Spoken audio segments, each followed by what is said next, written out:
The rain began as a rumor and ended as a verdict. It drove along the broken gutters of East Hollow in thin, furious sheets the night Ana Morales stopped answering her phone. It seeped into the bones of the neighborhood the same way the city's neglect had, slow, persistent, and everywhere. Ana was 30, bright in the way people became bright when they had to carry other people's problems. She ran the Lantern Project, a tiny nonprofit that fixed broken porch lights, organized summer kitchens, and sat at city council meetings and refused to let the politicians call the potholes manageable. She'd been making enemies for years. Developers who wanted to buy blocks, landlords who wanted to evict families, and some anonymous forces that operated at the edges of East Hollow, like a rumor that ate at people's sleep. Detective Marcus Hale got the call at 2:17 a.m. He was a 38-year-old man with a history of promising things and later apologizing. The department had moved him to East Hollow because he knew how to listen and because his captain wanted someone unlikely to trust official press releases. At the bridge, they found Anna's bike, a scattering of pamphlets, and a single lantern, the kind the Lantern Project used to leave lit outside houses until repairs could be made. It was smashed, the glass spiderwebbed, its wick blackened but unlit. There was no obvious sign of a struggle. Anna's jacket was zipped wrong, as if she'd been interrupted in the middle of buttoning. Her phone was in her back pocket. The last message she sent to Joe, her closest volunteer, was a photo of a city hall schedule and the text, "They'll be there. 9 a.m. She had been murdered in a place nobody used after midnight, a public space that felt public only because everyone had stopped claiming it.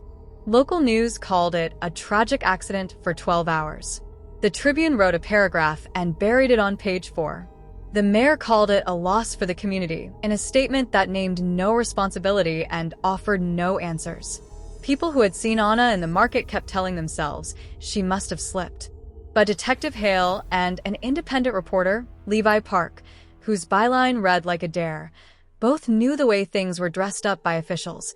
They had seen clean language in place of investigations before. Levi's first visit to Anna's tiny office felt like crossing a threshold into someone else's courage. Post-it notes like tiny flags, a whiteboard of names and promises, jars of office supplies. Anna's last meeting notes were circled. Affordable units, porches repair, vote 11/3. A photograph taped to the wall showed Anna laughing with an elderly neighbor named Mrs. Klein, the kind of neighbor who kept casserole recipes and shame in equal measure. Anna's enemies were not monstrous caricatures. They were men in suits, people on committees, bureaucrats who signed contracts, and landlords who hired lawyers. As Hale and Levi combed the case, witnesses began to speak only when they thought nobody was listening. Joe, shaky and sharp, revealed Anna had been pressing a new lead, a series of shell companies buying out properties along Chestnut Row. The purchases were quick, clean, and out of state. They'd come with permissive zoning changes and a developer who spoke fluent charity at ribbon cuttings. Anna suspected an inside player in the city's housing board, someone who could make objections disappear and applications move without a trace. The forensics were small town but decisive. Traces of a sedative in Anna's bloodstream, bruises too neat to be a mere fall, and fibers from a uniformed security jacket on the sleeve of her coat. Surveillance footage from a liquor store 3 blocks away showed a nondescript sedan, late at night, heightening suspicion but offering nothing nameable. When Hale requested the city's housing board meeting logs and emails, they came back redacted. Requests for a list of staff logins ended in a bureaucratic shrug and a referral to pending review. Levi published a piece, "The Lantern That Wouldn't Burn Out." It was not sensational. It laid names next to dates and showed the public the pattern Anna had been shouting at meetings.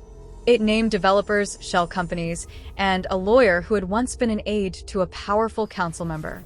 The story triggered calls. Someone put a dead mouse on Anna's office steps. Someone keyed Levi's car. The threats were a language. They were meant to scare anyone who might carry the lantern forward. The deeper the two dug, the more the city pushed back. Emails disappeared.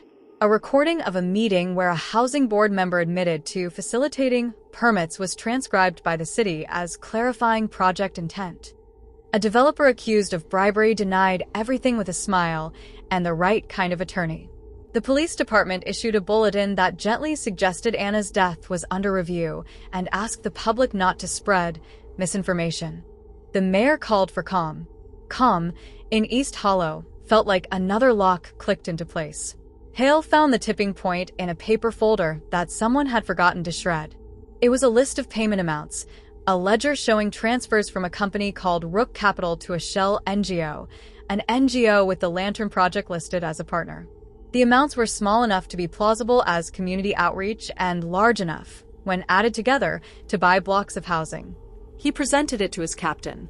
The captain paled, then said the copy was inadmissible without provenance. When Anna's funeral drew a crowd that filled the church and spilled into the rain, there were more faces than numbers could explain.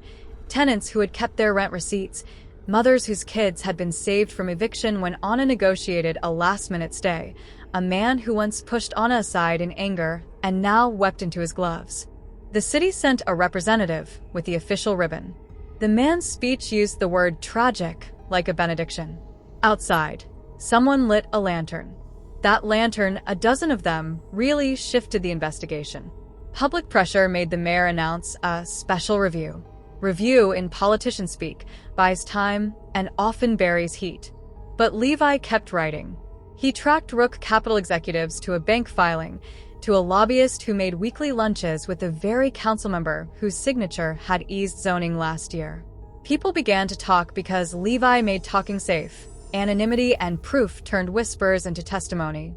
A maintenance worker admitted delivering packages to the developer's site at 2 a.m. on nights the ledger showed large transfers. He'd seen men in plain clothes hauling boxes that weren't cataloged in permit logs. Hale followed the thread of the sedative. It was a sedative used in animal control, easily obtainable through a vendor that sold to security firms. One order in the vendor's ledger listed Chestnut Row security staffing and a date that matched the night Anna vanished.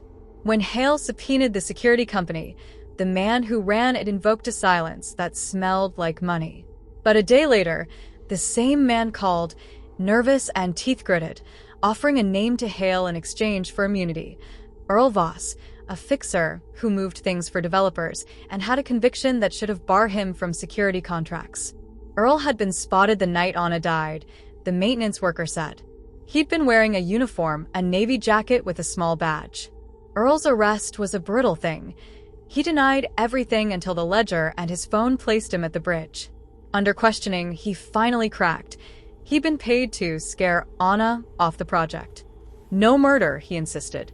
Things had gone wrong when she panicked and fell. His story shifted and snapped, but it was enough to tie him to the scene. The city, shoved by public outrage and driven by an officer refusing to look away, revoked a developer's permit and announced an audit. But the ledger pointed beyond Earl. The transfers had a trail that walked into a mayoral fundraiser committee where a council member sat at the head of the table. Subpoenas met legal teams.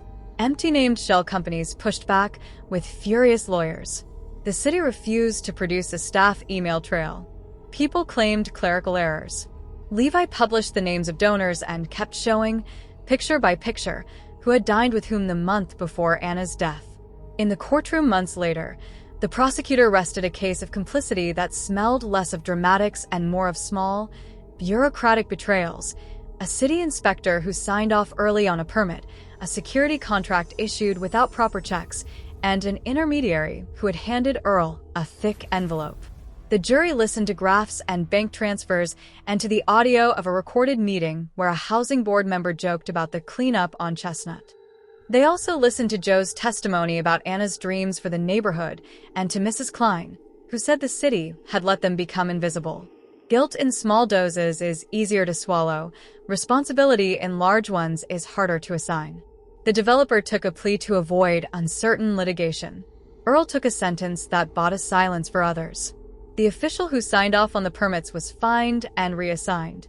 People called it partial justice. For East Hollow, the Lantern Project became both a memorial and a blueprint. Porch lights returned. The city promised new oversight committees that met at inconvenient hours for reporters and the powerful. Anna's name got a plaque on the bridge where she was found, and sometimes, late and stubborn, someone would leave the lantern lit on a neighbor's step. Detective Hale kept his badge, and he kept looking at the ledger's margins where small names and smaller amounts had been entered. Levi kept his column. Neither believed the work was finished.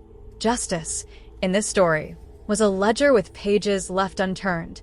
Not all the names faced consequences, not all motives were exposed, but the neighborhood had been forced into the light. On the anniversary of Anna's death, Jo stood at the bridge with a lantern in her hands. The rain came again, thin and steady. She lit the wick and watched the flame find itself. The light did not erase the dark so much as create a space where it could not hide. People gathered then not because the system had changed entirely, but because a community had learned to hold a lantern long after one of its keepers had been taken.